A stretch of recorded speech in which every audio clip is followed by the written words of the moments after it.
El Señor esté con ustedes. Y con tu espíritu.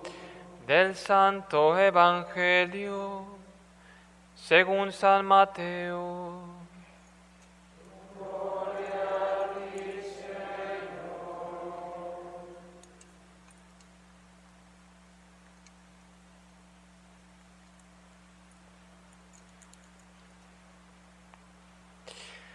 En aquel tiempo, Jesús tomó consigo a Pedro, a Santiago y a Juan, y al hermano de éste, y los hizo subir a solas con él a un monte elevado. Ahí se transfiguró en su presencia. Su rostro se puso resplandeciente como el sol, y sus vestiduras se volvieron blancas como la nieve.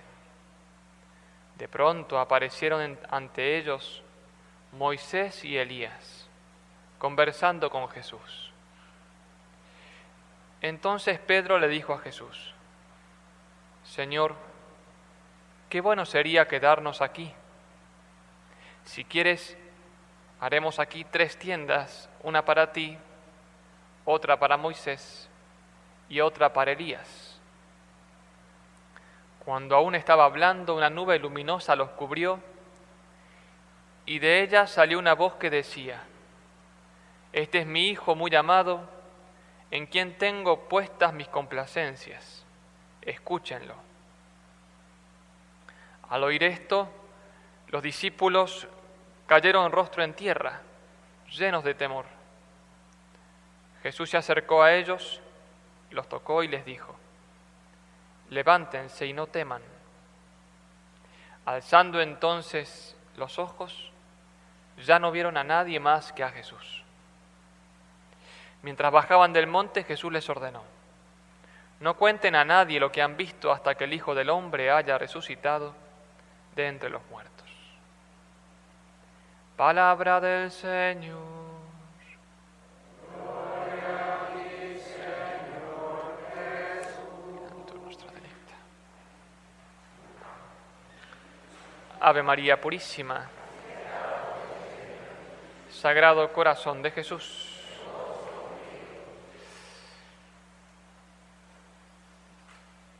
En el Santo Evangelio que acabamos de escuchar, vemos que el Señor se lleva a los apóstoles, a los más cercanos, a Pedro, a Santiago y Juan, a podríamos decir, unos ejercicios espirituales, un retiro espiritual. Se los lleva al monte, un lugar muy agradable, tan agradable que, como dice San Pedro, dan ganas de hacer 3 carpas y quedarse allí. Y en ese lugar Cristo se manifiesta ahí como una teofanía de Cristo. Teofanía significa theos, Dios, phaino es manifestación, del griego. Es una manifestación de su divinidad. Así como en el bautismo también del Señor aparece los cielos que se abren, que baja el Espíritu Santo, la voz del Padre. Aquí también Cristo se pone resplandeciente como el sol, sus vestidos resplandecientes como el sol, una imagen realmente preciosa de Cristo. Lo ven con su divinidad, lo ven como realmente es Cristo. El gran milagro no es que Cristo se haya transfigurado, sino que el gran milagro es que Cristo en sus 33 años de vida no se veía su divinidad. El milagro era que se ocultaba su divinidad. Es un milagro constante, porque el milagro es cuando se suspende una ley natural. Por ejemplo, si ahora se oscurece milagrosamente, el sol queda velado, se suspende esa ley natural de que el sol no alumbre. Bueno, algo así ha pasado con Cristo en toda su vida pública, en todo el tiempo que estuvo en la tierra. Era como el sol que por un milagro, se suspendía esa ley natural, el sol naturalmente alumbra, pero hay algo que no deja que alumbre, que no se ve esa luz. Bueno, imagínense que el sol es Cristo, la luz es su divinidad. Por un milagro no se veía, porque era conveniente para el designio salvador, no se veía de modo evidente la divinidad de Cristo, pero Jesús quiere en este retiro espiritual mostrarles a Pedro, Santiago y Juan a las claras el sol. Y quiere suspender por un rato ese milagro y que lo vean como realmente es. Y elige a Pedro, Santiago y Juan porque eran 3 apóstoles los más cercanos y tenían una misión especial.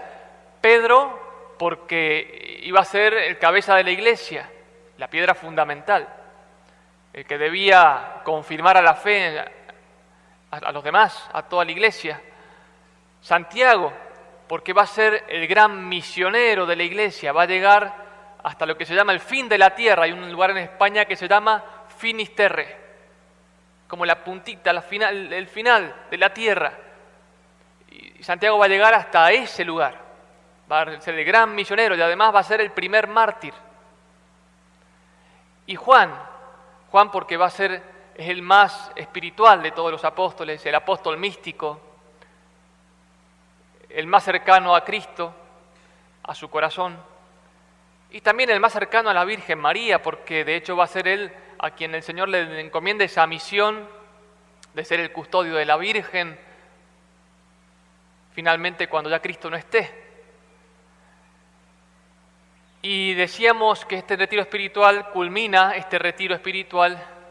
con esta gran gracia que ellos ven a Cristo en su esplendor, en su luz. ¿Y por qué Jesús se lleva a los apóstoles de retiro?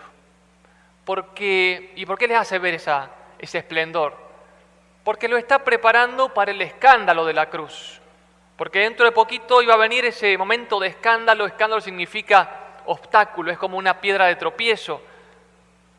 El escándalo de la cruz, el momento del sufrimiento, el momento de la oscuridad. Y entonces podríamos decir que si quisiéramos resumir la gran lección de este Evangelio, o al menos una de las grandes lecciones, puede ser el hecho de que escarmentemos en cabeza ajena, porque, claro, Pedro y Santiago sobre todo, y los demás apóstoles se olvidaron de este momento y huyeron. La gran lección podría ser que tengamos buena memoria de los beneficios de Dios, para que en los momentos de oscuridad recordemos esos momentos de luz y de gracia. Todos en nuestra vida hemos tenido momentos de gracia especial donde se muestra claramente la presencia de Dios, que Dios está presente, que Dios nos ama, luces interiores, gracias interiores, pero Dios permite que llegue el momento también de la oscuridad de la cruz y donde podríamos preguntarnos, ¿y ahora dónde está Dios? ¿O por qué Dios permite esto? ¿O que no entiendo por qué Dios hace esto o hace aquello? En ese momento es cuando debemos recordar las proezas de Dios. Y es bueno hacer en nuestra vida ese examen de conciencia de las gracias que hemos recibido.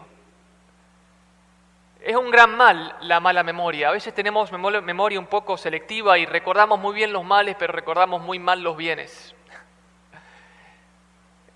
En la mitología griega, cuando se quiere explicar cuál es la situación de los condenados, los griegos, que bueno, son paganos, pero en la mitología intentan de algún modo explicar ciertas realidades que afectan a la vida del más allá, a las postrimerías.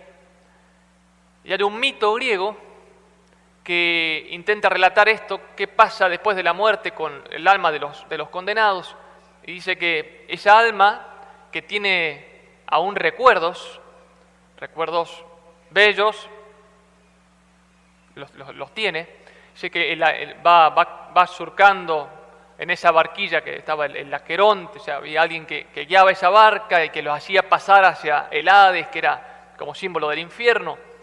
Y dice que era terrible porque a medida que la barca avanzaba, el alma iba perdiendo los buenos recuerdos. Terrible, que es un poco lo que le sucede a los condenados. el alma iba avanzando y iba olvidando todo aquello que le podía ayudar luego a hacer un acto de amor. El olvidar las cosas buenas. Podríamos decir, esto es como un mito, es un cuento, pero sin embargo, algo nos dice que qué terrible es que un alma se olvide de las cosas buenas. Cuando hacemos un retiro ignaciano o un ejercicio espiritual, o tenemos una gracia especial, qué importante es que alberguemos fuertemente en el alma esas gracias. Porque llegará el tiempo de la prueba y deberemos recordar las proezas de Dios. Es como el pueblo de Israel que vio cosas manifiestas de Dios, gracias inmensas, como Dios vencía en las batallas, cuando, por ejemplo, cruzan el Mar Rojo, son liberados del dominio del faraón, vencen a los enemigos, alcanzan la tierra prometida. ¿Y por qué Dios después le manda a Moisés que recuerden cada año esas gestas? Porque el pueblo de Israel tenía el peligro constante de olvidarse de eso. Por eso Dios manda profetas, para que les recuerden, dice el Salmo, las proezas del Señor. Recuerden las proezas del Señor. Y también es la misión de la Iglesia actualmente, y siempre lo ha sido. Es recordar a los hombres que Dios es Dios. Y que en el momento de la prueba, de la turbación, de la oscuridad, de la persecución, de la angustia, el momento de nuestras propias faltas y caídas, recordar que Dios es misericordioso, recordar el amor de Dios, recordar que Dios quiere, puede y ha hecho por nosotros cuantas obras buenas. También nos ayuda esto a ser agradecidos. La gratitud implica tener memoria. Muchas veces pecamos de ingratos porque se nos olvidan las cosas buenas de Dios y de los hombres también. Cuántos que nos han hecho bien y uno se olvida, nos olvidamos. Y apenas algo que ya no me gustó, ya lo destruyo. Y así como nos pasa eso con los hombres, también nos puede pasar con Dios. Hay una oración que rezamos los sacerdotes cuando hacemos un responso, que decimos: te damos gracias, Señor, por todos los beneficios con que favoreciste a esta persona, al difunto, en su vida mortal, porque esos beneficios son signos de tu bondad. Recordar la bondad de Dios en mi vida. Y Jesús les dice, en el momento cuando ven su esplendor, por un momento se admiran, por otro momento sienten temor también, y Jesús les dice estas palabras: levantaos, no temáis, levantaos, no temáis. También es la palabra de la Iglesia, es la palabra de Cristo en nuestra vida, ante esos momentos de oscuridad. Levantaos, no temáis. Como que el Señor nos dijera a cada uno: hijo mío, levántate, estoy contigo. Hija mía, levántate, estoy contigo, no tengas miedo. Recuerda que nuestra vida, como decía Santa Teresa de Jesús, es como una mala noche en mala posada. Santa Teresa de Jesús, que viajaba mucho, haciendo sus fundaciones de la Reforma del Carmelo, sabía muy bien lo que era una mala noche en una mala posada, en esos viajes que debía hacer. Así es nuestra vida. Es como una mala noche en una mala posada. Pero sin embargo, en esa mala noche, también Dios concede muchas gracias de luz. Dios, obvio que comparado con el cielo, nuestra vida es una mala noche, pero sin embargo, Dios es tan delicado que nos da signos de su presencia a cada paso. Y qué importante que aprendamos a verlo. A veces vivimos tan agitados que no tenemos tiempo de hacer como San Pedro, de ni siquiera pensar, hagamos 3 carpas para contemplar a Dios. Tener esos momentos de retiro, tener esos momentos de recordar la bondad de Dios en mi vida. ¿Cuánto nos hace falta? También, qué importante es este recuerdo de la bondad de Dios, porque nuestra vida, la vida del cristiano, es un testimonio para los que lo ven. Debemos aprender a amar y a sufrir sin desesperarnos.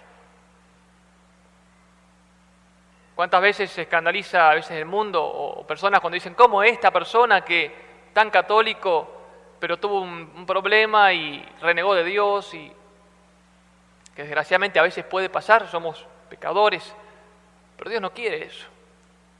Todas las gracias que nos concede hoy, todas las luces que nos concede hoy, sepamos guardarlas como un tesoro precioso en el corazón. Recuerdo hace poquito a alguien que hacía retiro ignaciano, me decía: Padre, todo lo que aprendo de la doctrina de la Iglesia lo guardo como un tesoro. Un tesoro. Que tengo que atesorarlo porque cuando llegue el momento de las dificultades de la noche, debo ir a buscar en ese tesoro, recordarlo y seguir caminando firme al cielo. La vida de un cristiano que vive así, con esa santa memoria, también es testimonio para los que los rodean y para Dios. Hay una oración con la cual quería terminar, que se llama oración para tener un alma alegre. Creo que alguna vez la hemos rezado, que es de San Alberto Hurtado. Para un cristiano no hay motivo para estar triste, siendo que Dios nos ha redimido. Podemos decir como San Pablo: sé en quién he puesto mi confianza. No en hombres, no en obras humanas, no en personas, no en cosas, no en el dinero, no en el mundo. En Dios, en el corazón de Cristo. En el corazón de Cristo. Sé en quién me he confiado, decía San Pablo, y no temía nada. Y esta oración intenta decir eso mismo, para que tengamos siempre un alma alegre, un alma que tenga buena memoria, buen humor, que sonría y que ame. Y decía: Señor, son tantos los que sufren en el mundo de hoy y tan pocos los que saben olvidar su dolor. Señor, quiero ser luz que refleje tu lámpara y levadura buena que te esponje las almas. Te doy gracias, Señor, porque has resucitado y mataste en mi alma la angustia del pecado. Si me pides la vida, quiero darla contento. Si no quieres que muera, quiero vivir sonriendo. Quiero soñar, quiero reír, quiero dar a los hombres la alegría de amar. Amén.